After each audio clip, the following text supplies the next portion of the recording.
Hello there, thrill seekers.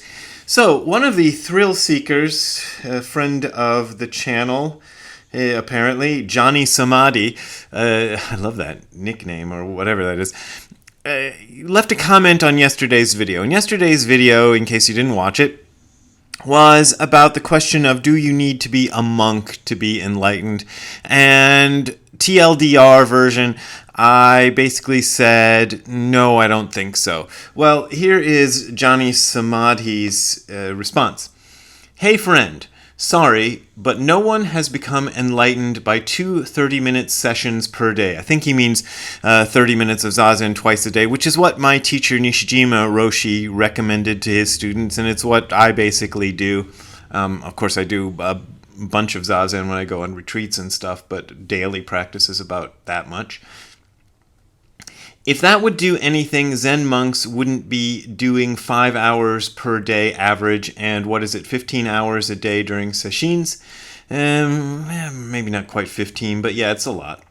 Theravada forest monks sometimes do 20 hours per day for 3 months. How do they do that during Vipassana retreats? I don't think monks would have such a long history of doing this if it was pointless. In my experience, anything less than 2 hours a day does next to nothing, and Dogen and just about everyone else knows it's really hard for lay folks to find time for 5 hours a day and regular retreats. Is it possible to achieve full awakening as a lay practitioner? Most likely if they put in the effort, but will they? Or will they play video games and watch screens and doodle their guitars? Is that a dig at me? Maybe. And hang out with friends and go to work and their girlfriends. Okay? I don't know. Yeah, probably that. If they have very little to do, meditation becomes very appealing, and next thing you know, they're putting an additional hour per day on each month or two, and meditation eventually becomes a constant practice. Always watching the mind, always illuminated bliss and clarity. And just trying to be mindful doesn't work. You need lots of meditation spread throughout the day, ideally. You get out what you put in. Hobbyists who want to be happier and less stressed meditate an hour a day. People who want to awaken meditate as much as they possibly can, moving up gradually, of course, making monastic life ideal. Peace and love. All right, thanks for the peace and love, Johnny Samadhi. This is an interesting comment, which is why I decided to do a video about it, because it's a way of thinking that's fairly common and that I myself got caught up in previous times in my life. And I think a lot of people are caught up in this, in looking at meditation as a means to an end. So meditation is the means, the end is enlightenment. And they kind of think of it like an exercise program. So as I mentioned on an earlier video, I have a gym membership and I go 3 times a week usually. And I'm a hobbyist, as Johnny Samadhi would put it. I don't have any goals. My goal is just to try to be more healthy than I am, and exercise is part of that. But I do see people at the gym who I believe have specific goals for going to the gym. So a lot of people do this. They want to lose 10 pounds and they want to be able to bench press 250 pounds. I don't even know if 250 pounds is a lot to bench press or not. I was going to say I never bench pressed in my life. I think I have when I was in high school. But anyway, let's say that's a lot. If you know how much bench pressing is, just ignore the fact that it might be wrong. So you make that your goal, and then you measure your success in your going to the gym practice in terms of whether you lost the 10 pounds and whether you can bench press 250 pounds. So a lot of people look at meditation like that. So a monastery is a place where you can go and really devote yourself to that. And part of what monastic practice involves is discipline specifically enforced by someone else. So I wish I could remember where this quote came from, but I can't. But I believe it was Shunryu Suzuki who said something like, if you're a very strange person, you might end up in a monastery. You might have to go to a monastery. I think it's the way he put it, like it was something you need to do. And I'm not sure if this other quote is Kobanchino Roshi or Suzuki Roshi, Shunryu Suzuki Roshi, but it's something like, you find yourself in prison, self-caught prison. And I remember that phrase, self-caught prison. I just Googled it and I couldn't find anything. But I remember him using that phrase, and it's a little bit like that. My experiences at Tassajara, every time I've been to Tassajara, my memory flashes to the TV series The Prisoner with Patrick McGoohan. If you haven't seen it, it's worth watching. But you can guess what it is just by the title, but it's about a guy who is a former spy, and he finds himself in this place called The Village, and it's very pleasant and it's very nice, but it's a prison. So he's not being tortured or anything like that. He's well taken care of and everything, but he is very, very restricted in what he can and cannot do. And that's how I felt in Tassajara. I felt like number 6 from The Prisoner, I'm a free man. Oh God, if you haven't seen the show, you won't get any of these jokes. But anyhow, that there is that aspect of it.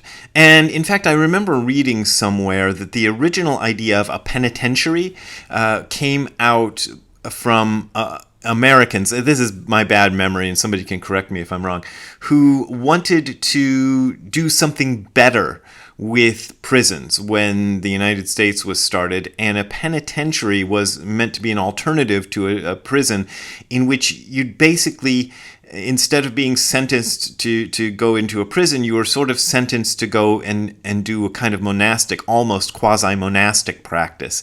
And of course, it never really happened. Maybe they experimented with it sometime in the 1700s, I don't know, but by and large, they've kind of abandoned that idea. But the idea is that if you enforce discipline on a person, they become a better person. And I think that is true. I think during the times of my life when I have been able to be disciplined, everything has become better. Everything in life has become better. And in times of my life when I've been undisciplined, everything has become worse. And so you kind of have this feeling, at least I do, that being disciplined is like, I don't want to be disciplined, I want to be free. But then the minute you become free, at least this has been my experience, everything kind of goes to pot pretty quickly. I mean, the first few days are wonderful because you can do whatever you want and sleep in and all this other stuff. But if you continue to live that free life, which I have done in certain periods of my life, it takes a toll on one to be undisciplined completely, and I find that discipline is better. And sometimes you need discipline to be enforced from outside, because most of us don't have the capacity for self-discipline. I have been told by other people that, I have tremendous self-discipline, and I don't know if that's true, so I'm not saying it's true. But maybe I have more self-discipline than most people, just judging by how many times people have said that to me.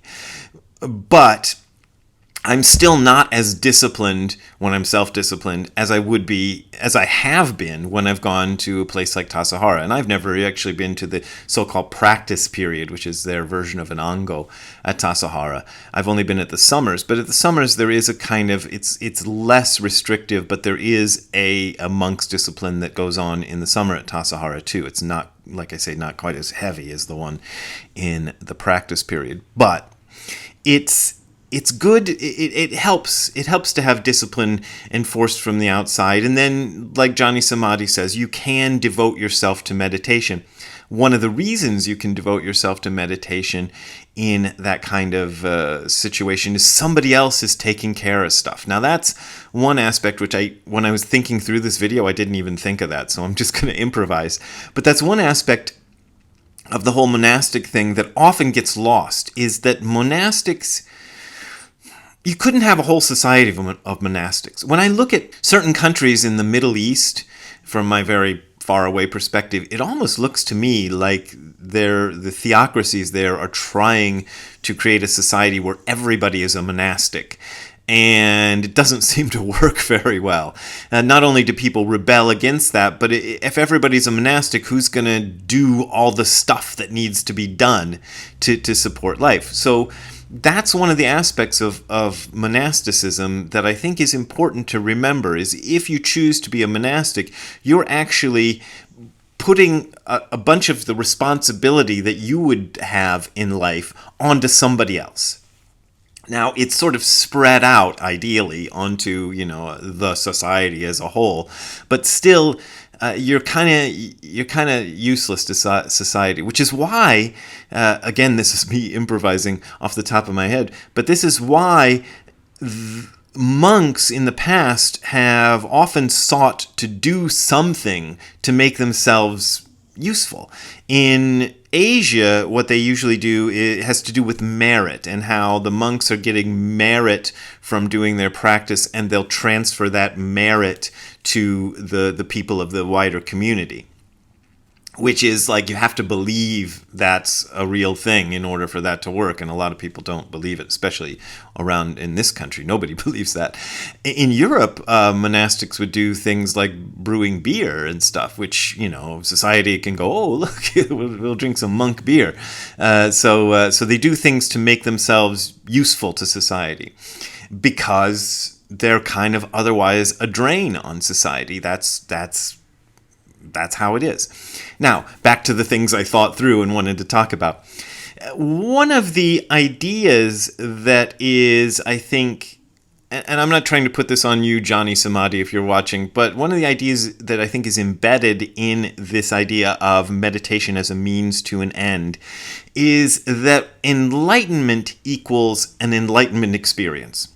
And this is the way I thought when I first started getting into Zen, because I'd read the 3 Pillars of Zen and some other books that sort of implied that there are these experiences, these special experiences that can be had through long meditation practices, and they're called enlightenment experiences, Satori or Kensho or awakening or whatever people call them. They keep changing the euphemisms, but it's basically the same idea no matter what they call it. And that these experiences are enlightenment. And then having these experiences, having had one of these experiences, makes one enlightened. I've had the experience, now I'm enlightened. But I don't think that's really true. And one of the most interesting examples of this shows up in a website, I guess, that I found a few years ago. And I've talked about it on this webpage before, on this YouTube channel before. And I'll leave a link below for where this is. But it's Jane Addams Art, I guess, is the person who put it up. So there must be somebody named James Adam or Jane Addams who's an artist who put this up.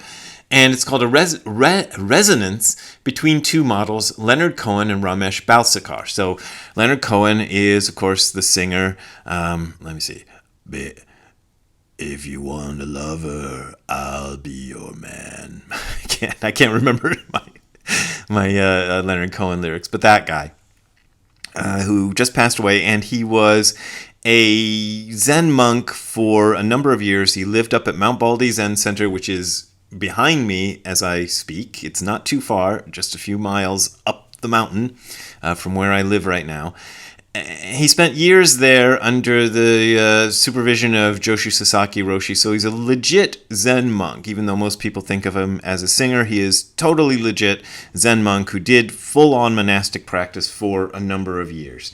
And Ramesh Balsekar was a student of one of my favorite Advaita Vedanta dudes who I always talk about, and I talk about too much, Nisargadatta Maharaj. He was, in the system that Nisargadatta Maharaj was part of, it was less systematized than Zen is. So to call Ramesh Balsekar Nisargadatta Maharaj's successor is probably not true, but it does seem that Nisargadatta gave Ramesh encouragement to become a teacher on his own. So these two people come from different traditions.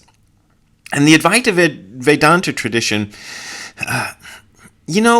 maybe somebody can tell me, meditation doesn't seem to be as much of a strict part of it, and neither does monasticism as Zen. So it's a lot more loose in that way. But the thing I wanted to point out was a little conversation. that comes up. So there, in this conversation, Leonard Cohen and Ramesh Balsekar are comparing their two different traditions. And here is Leonard Cohen, and we're jumping in the middle here. He says, and over the years, trying to do Leonard Cohen, especially anyone who hangs around a Zendo meditation hall is going to get a lot of free samples, as you put it. If you sit for long hours every day and are subjected to sleeplessness and protein deficiency, you're going to start having experiences that are interesting. It was a hunger for those experiences that kept me around because I needed those experiences. Okay, I'll stop trying to do Leonard Cohen. And to this, Ramesh Balsekar replies, yes, the hunger for these experiences, yes, so, and then he says, you said experiences happened and there was a hunger for these experiences.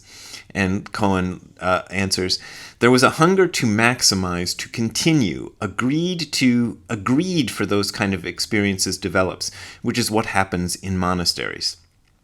And Ramesh Balsekar says, I entirely agree, there is greed for those experiences. Very much so, says Leonard Cohen, and I must say that my old teacher puts little value on those experiences. And Ramesh Balsekar replies, I see. In fact, did he warn you against them? To which Leonard Cohen replies, warns you? He beats you against them.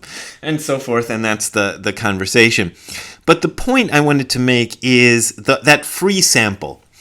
I looked up in one of Ramesh Balsekar's books, and he calls it free samples from God. This is what he calls these experiences that are otherwise called Kensho or Satori or awakening or whatever. Having had a few of those experiences myself, I like that description of free samples from God. So it's a bit like that. So these experiences, rather than being experiences that make one enlightened after having had them, I think are better characterized as free samples from God. So God gives you a glimpse of the truth, of the bigger truth. And these glimpses are usually very quick. And the reason I think that Ramesh Balsekar chooses this designation or this chooses to call them free samples is because you can't earn them. You can't do something to make them happen. They just happen. And some people don't like the idea of invoking God. And I certainly don't believe in a God who is sitting down there looking at, Brad and going, oh, I think I'll give Brad a sample right now. Boom. I don't believe that's what happens. But it kind of feels like that's what happens because it just happens on its own. Maybe it has to do with karma, from a past life or something like that. I don't know. But it doesn't seem to be something that you can make happen.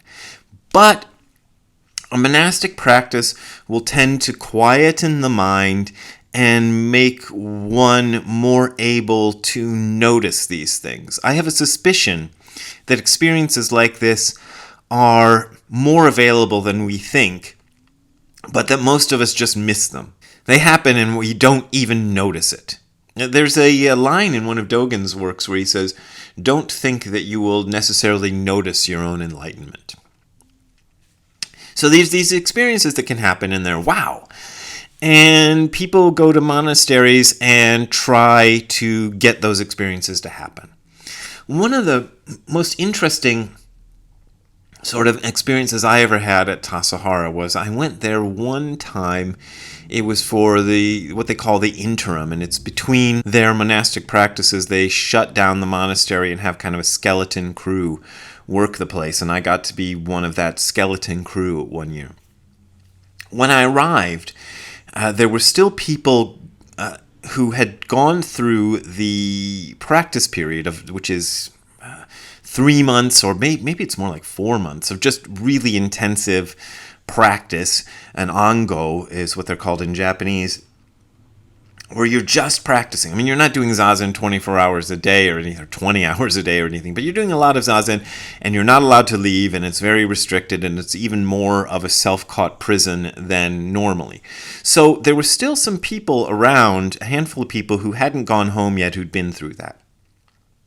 And they were interesting because to me, they some of them looked kind of shell-shocked, like they'd just been through a war or something.